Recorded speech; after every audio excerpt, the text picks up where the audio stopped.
ছাত্ররা আন্দোলন শুরু করলেন, সেই আন্দোলনে আপনাদের জয় হলো, আপনারা হাসিনাকে দেশ ছাড়তে বাধ্য করলেন এবং মানুষ আপনাদের সমর্থন জানালো, লক্ষ লক্ষ মানুষ রাস্তায় নামলো, ছাত্ররা রাস্তায় নামলো, সুশীল সমাজ আপনাদের পক্ষে থাকলো, সব আমরা দেখলাম, গোটা পৃথিবী দেখলো টেলিভিশনের পর্দায়।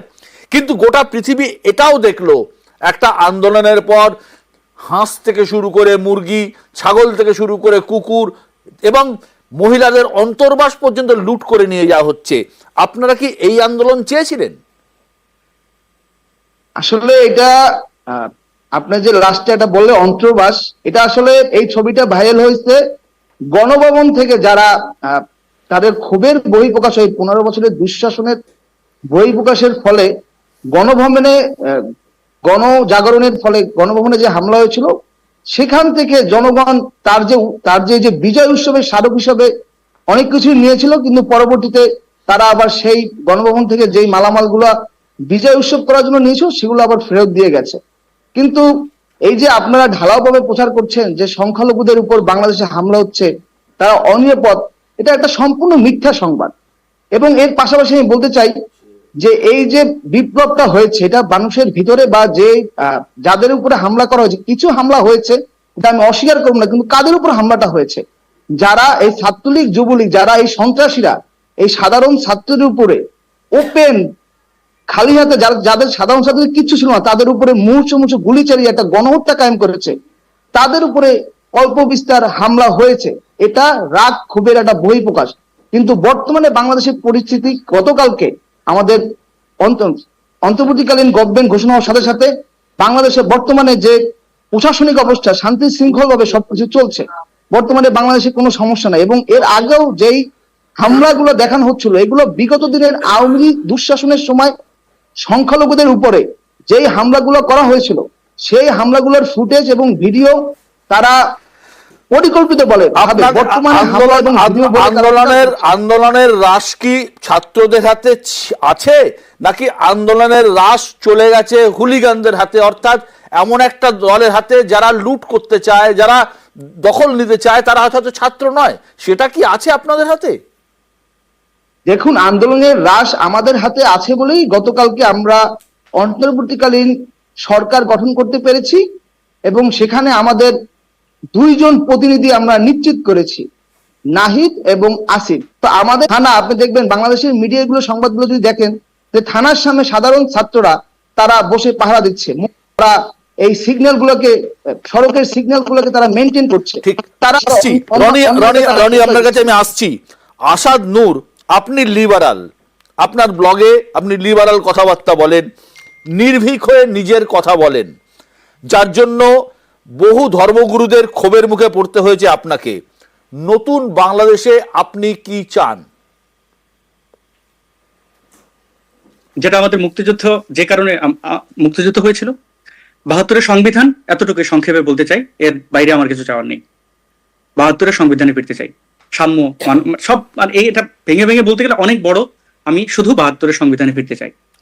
আপনি কি মনে করেন যে নতুন যে তত্ত্বাবধায়ক সরকার না কখনোই, বা দেশ পরিচালনা করেননি কখনো, সুতরাং এটা বলা যাচ্ছে না তারা কি করবেন। তবে ডক্টর মোহাম্মদ ইউনূসের প্রতি আমাদের সবারই আস্থা আছে। আমরা বিশ্বাস করি তিনি এই সবকিছু নিয়ন্ত্রণে আনতে পারবেন এবং যারা সন্ত্রাস ঘটিয়েছে তাদের তিনি শাস্তির আওতায় আনবেন এবং প্রত্যেকটি মানুষ স্বাধীনভাবে এই দেশে বসবাস করতে পারবেন।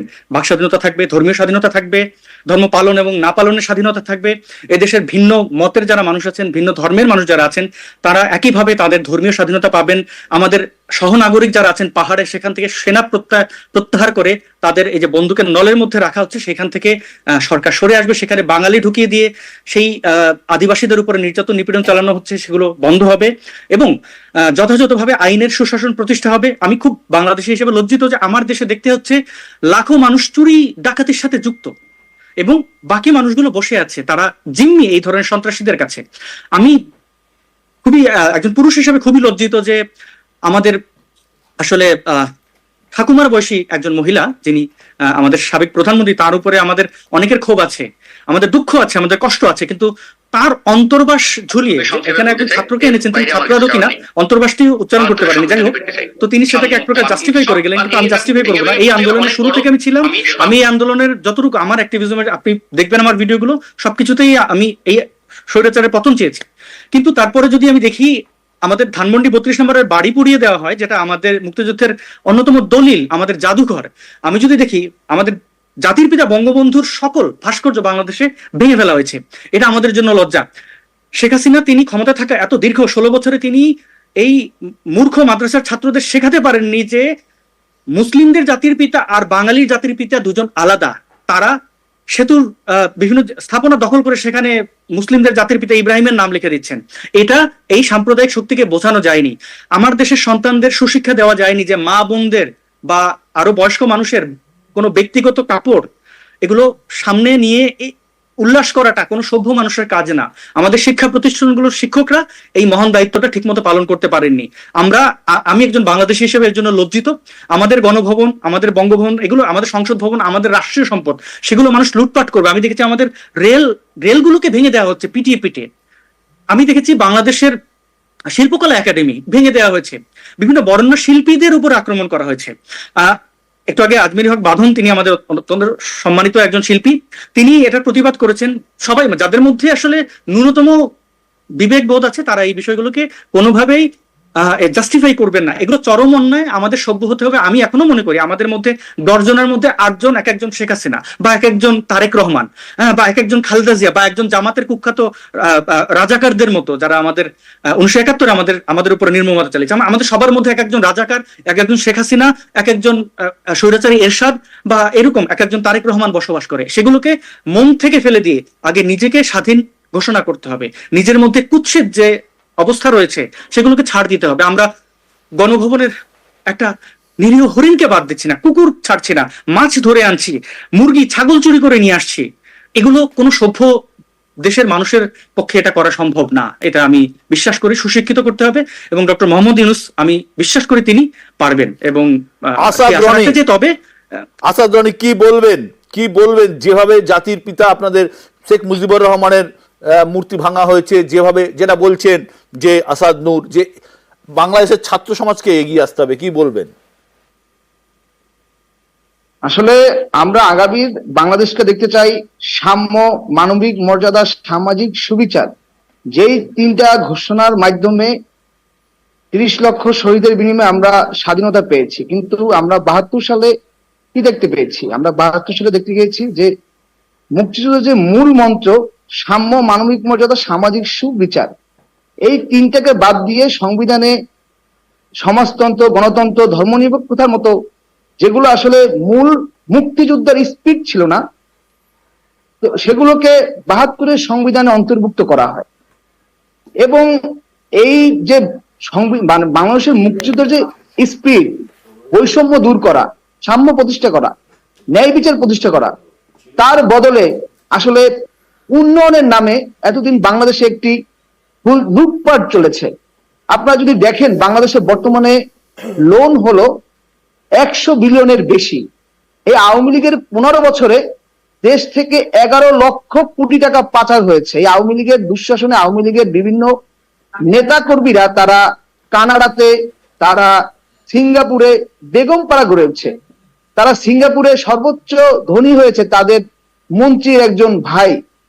তারপরে এখন আমাদের আসাদ নূর ভাই বলেছে যে গণভবনে থেকে লুটপাট হয়েছে, এগুলো আমার দেশের সম্পদ। তাহলে এই যে 11 লক্ষ কোটি টাকা এইভাবে যে দেশের মানুষের টাকা লুট করেছে আওয়ামী লীগ, আমি আপনার এই টকশোর মাধ্যমে আসাদ নূরের কাছে প্রশ্ন করতে চাই, এই 15 বছরে কি সে এর কোন মানুষ কেন এই মুহূর্তে গণভবনের খারাপ, তার মানে আমিও খারাপ, চৌকি, একটা টেবিল যেগুলোর দাম 5,000 10,000 টাকার বেশি না, সেগুলো কেন ভাঙচুর করতে গেল? কারণ এই দুঃশাসনের ফলে মানুষের মধ্যে যে একটা ক্ষোভের সৃষ্টি হয়েছে। আসাদ রনি একজন অপরাধ করেছে, ক্ষোভের মধ্য দিয়ে আসাদ রনি একজন অপরাধ করেছে, মেনে নিলাম। সেই অপরাধের জন্য আমি কি আর একটা অপরাধ করতে পারি? আমার কথাটা শেষ করতে দিন, আপনি তো আমার কথা শেষ করতে দিচ্ছেন না। আওয়ামী লীগের দুঃশাসনের ফলে যে মানুষের মধ্যে এবং এই চলমান আন্দোলনে আওয়ামী লীগ এবং আওয়ামী লীগের অঙ্গ সংগঠন, ছাত্রলীগ, যুবলীগের সন্ত্রাসীরা, পুলিশ বাহিনী, তারা যেভাবে হাজার হাজার ছাত্রকে নির্বিচারে হত্যা করেছে, এখানে একটা স্পষ্ট গণহত্যা সংঘটিত হয়েছে। সেই গণহত্যার ফলে মানুষের মনে অবশ্যই একটা ক্ষোভের সঞ্চার হবে, কারণ প্রত্যেকটা ক্রিয়ারই একটা বিপরীতমুখী প্রতিক্রিয়া আছে। যারা ফিজিক্স পড়েছেন তারা জানেন। তো সেই জায়গা থেকে মানুষের মনে 15 বছর খুন, হত্যা, নির্যাতন, লুটপাটের ফলে মানুষের মনে জমে থাকা যে ক্ষোভ ছিল, সেটাই আসলে এই যে 5ই অক্টোবরের একটা বহিঃপ্রকাশ আমি বলবো। সুমন ভট্টাচার্য।